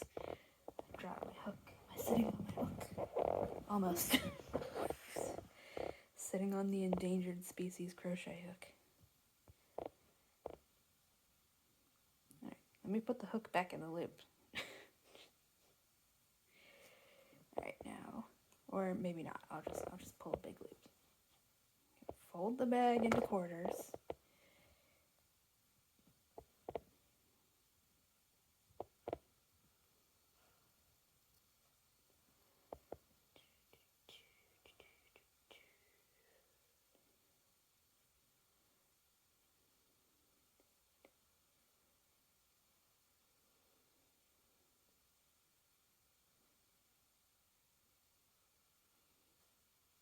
Alright, so at the end, we have two gaps there that are just kind of folded shut, and then we got two gaps there. So let me put the hook, or this yarn through.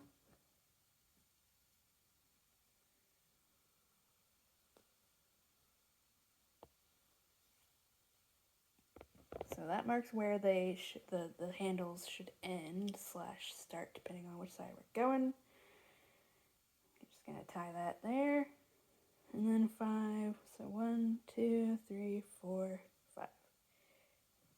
This one will be where they end. You'll understand this more as you make it. I'm making it overcomplicated because I want it to be exact, but you don't have to make it exact. As long as it's pretty much symmetrical, you shouldn't have any problems. But one of my first bags, not in this exact pattern, but I made it slightly lopsided and only realized when I started carrying stuff in it because one of the handles, it was just weird. So we got that marked. That's just loose. And yes, you can just use yarn as a stitch marker if you haven't thought of that yet. All right, so we just continue making double crochets across. And then we're almost done.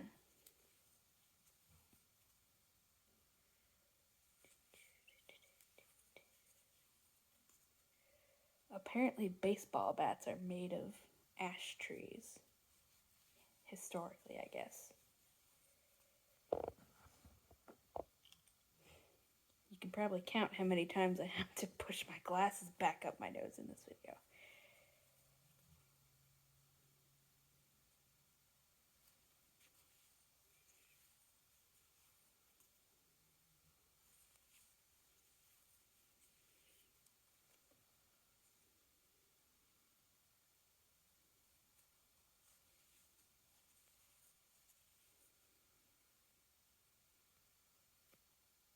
Right, and since I'm at the first section of the marker, I will now single crochet 1. Let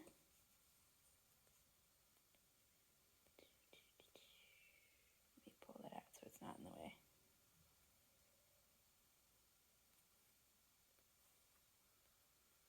Then put it back in on the other side.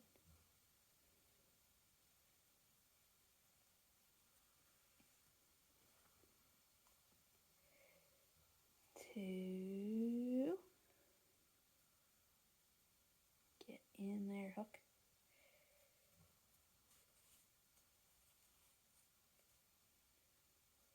3.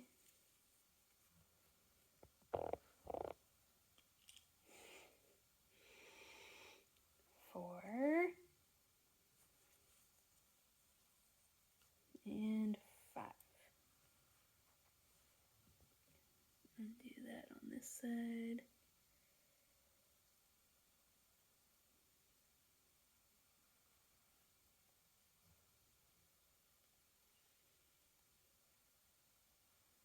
Alright.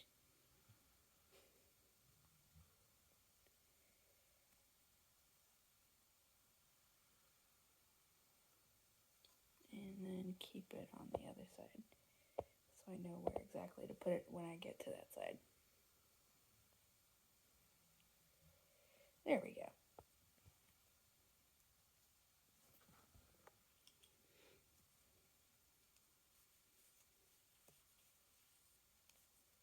Alright, now we have our first row for this handle. So, chain 1 and flip. And you know what I'm realizing? I didn't bring allergy medicine. And I'm starting to get a headache from the dogs here because I hang out with cats all day. Great. This happened last time I was pet sitting here and I forgot about it. Boo! Alrighty, chain 1, flip. So we are now on the third row of 13. So that's third row. Go across. And then after this, we don't have to do any more counting at all.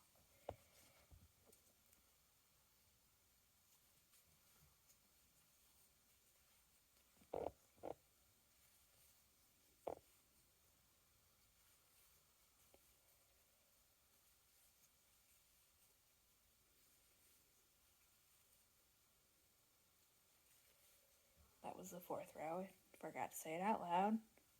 Chain 1, flip. Fifth row. I'm thirsty now.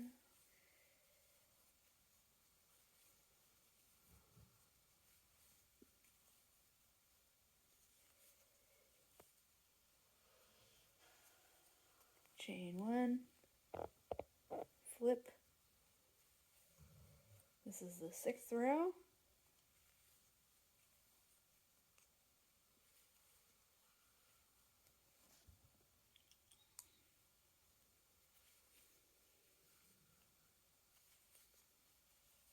Chain 1, flip. We're on the seventh row.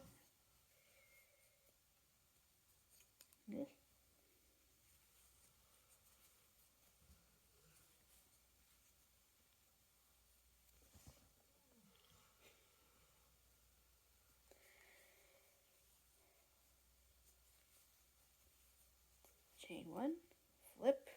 Eighth row.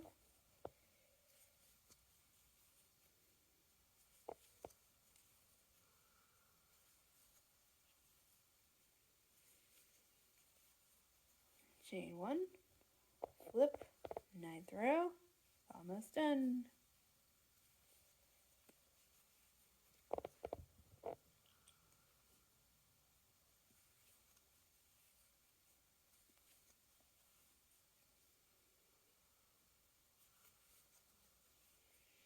Chain 1, flip. 10th row.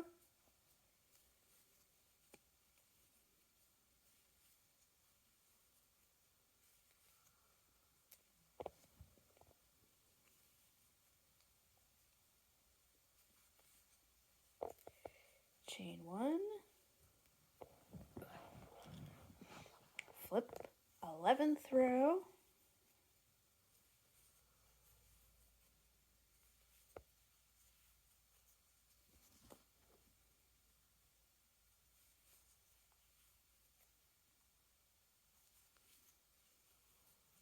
Chain 1, flip. We are now on the 12th row.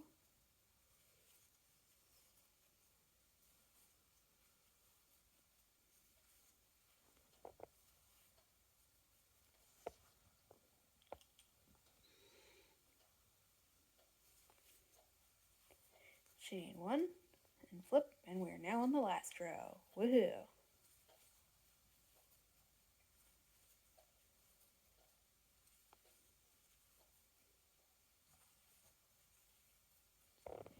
So now you can stretch it out if you haven't done that yet.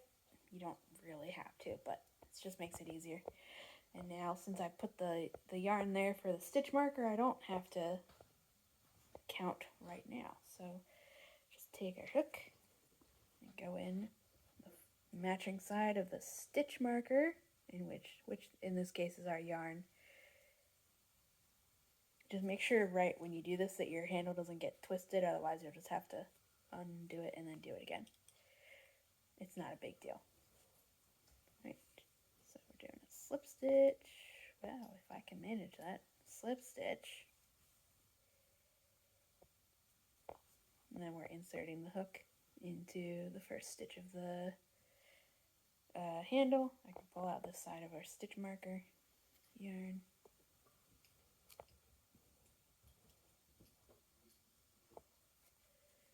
Into the corresponding side of the rest of the bag and making single crochets to attach it.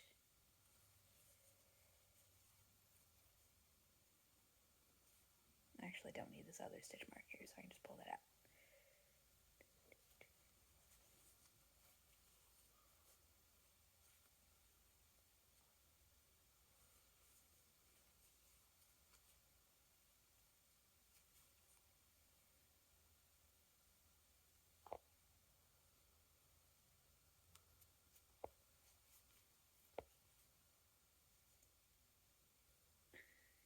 I'm just failing on this last stitch right here. Alright, now we have our second handle attached. So now for this little gap here, we just do or individual double crochets. Not, I was going to say single double crochets, but individual. It's less confusing. Individual double crochets in each stitch until we get back over here. And then I'll show you how to end it. And we will be done our shopping bag.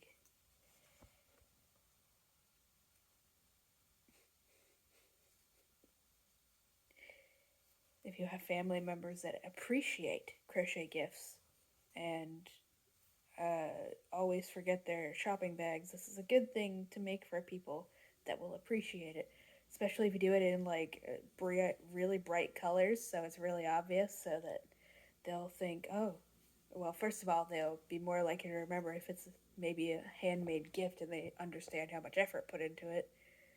And then if you like do it like fluorescent yellow, it's easier not to leave it in the car maybe.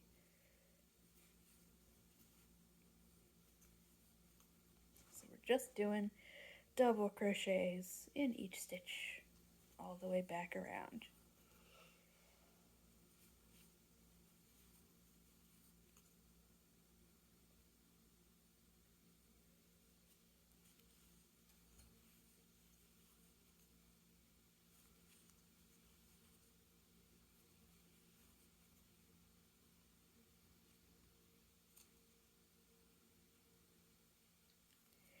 Yeah, I'm definitely getting a headache from the dog dander. I forgot about that.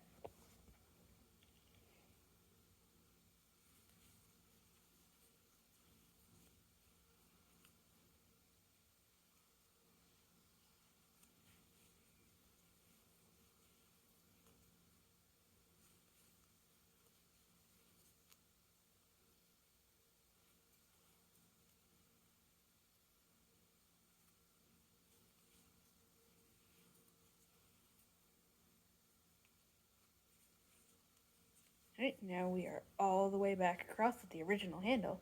So now all we gotta do is just pick a spot nearby and just make a single crochet into it.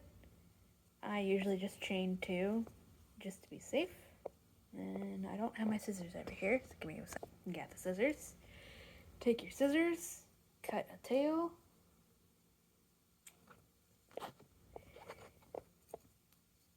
Pull the yarn through your thing so it catches.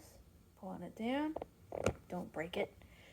And now you can take this tail with your hook and just kind of weave it into the tops of the stitches here. Just go like through one and the other.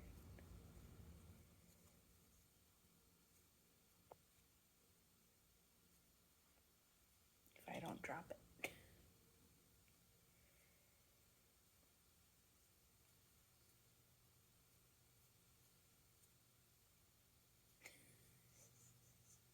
Get to see me fail 4 times in a row.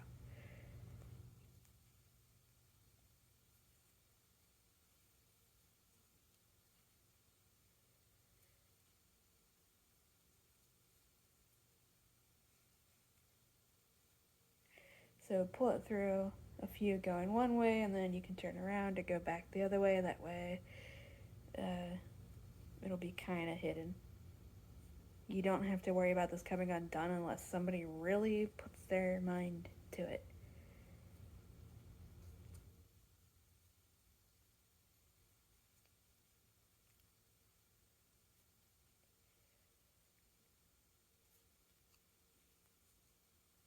And pull the bag, and now you have a shopping bag.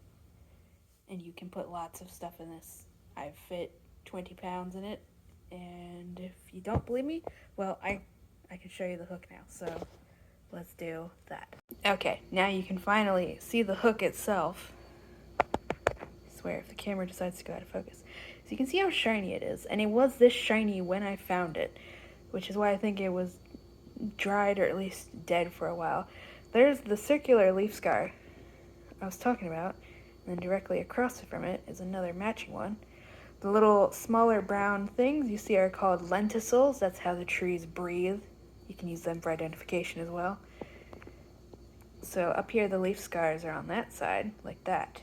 But then down here, it's going the opposite way, which is in fact how ash leaves grow.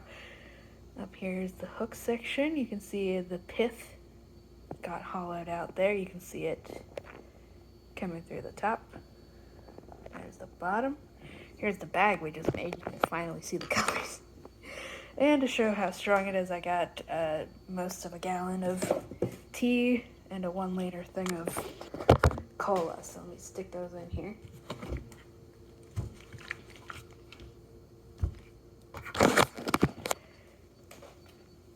Gotta do it one-handed while holding the phone.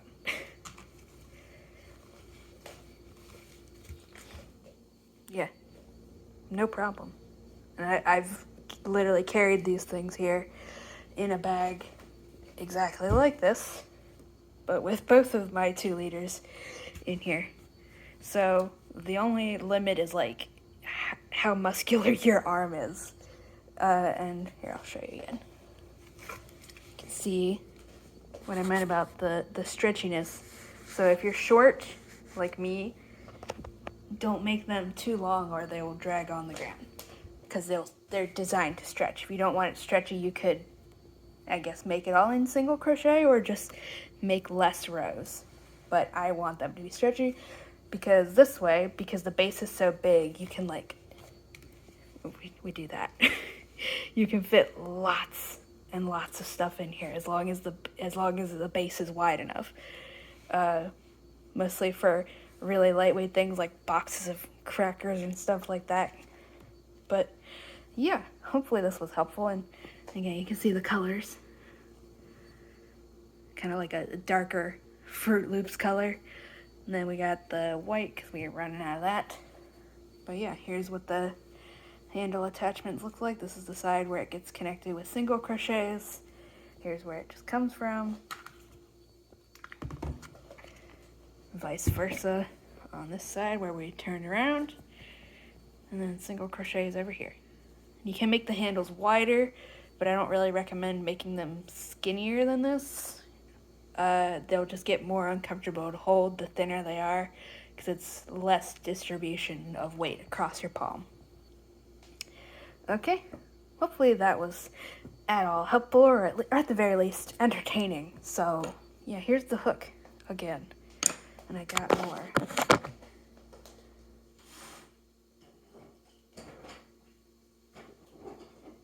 Let me see if one of these is actual China berry. Nope, it's all the ash. See, I brought them all over, so I was like, oh, I'll bring some cool twigs I haven't carved yet, which was mostly all of these. See, you can see some of these are greenish, more greenish colored, but these are all the twigs I got from the one branch, and you can see the leaf scars. And how it kind of like bulges out there a little bit. Look how shiny it is. And these are just raw dried twigs. The pit's bigger on this one. Here's this one. But if you happen to know which species this is just from looking at dried twigs, let me know.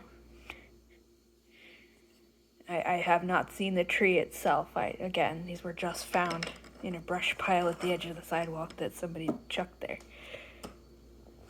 Yeah, alrighty. That's it. This pattern, well, first of all, you cannot copyright a pattern because it's just basic instructions But anyways, you are again encouraged to download this video, share it, remake a video tutorial for this exact pattern, share it, whatever you want. Modify it. It's public domain.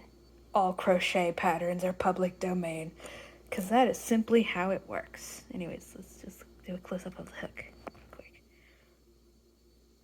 See that tiny itty bitty little crack that I'll have to dip this in Mod Podge later just to make sure that doesn't fall off.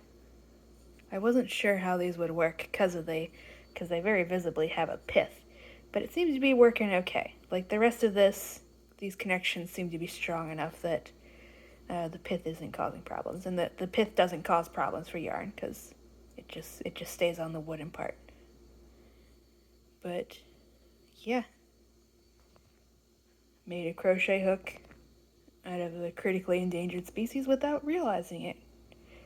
So yeah, if you're in North America, if you're somewhere that ashes grow, maybe go look for twigs like this in the winter.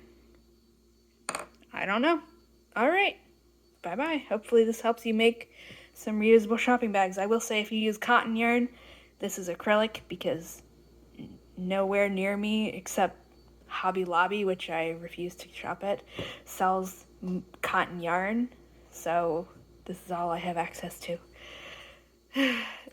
Cotton yarn won't stretch as much, so you'll have to just adjust the pattern based on that. I have like exactly one ball of wool yarn that I got for free, and I haven't used it because I don't know what to use it for because it seems too special just to make a bag with, and it's also slightly thinner, so I don't know how wool would work for this, if that's more stretchy, less stretchy. Just make a test bag with whatever yarn you've got and stick a gallon in there. I don't know if other countries use gallons. Stick whatever the equivalent of this is in weight in your bag. See how much it stretches versus your height. Make sure it won't be dragging on the ground if you got a bunch of heavy groceries, stuff like that. So if you're short, maybe cut. If you're like, I'm 5'2", I think, so this is about as tall as I make my bags.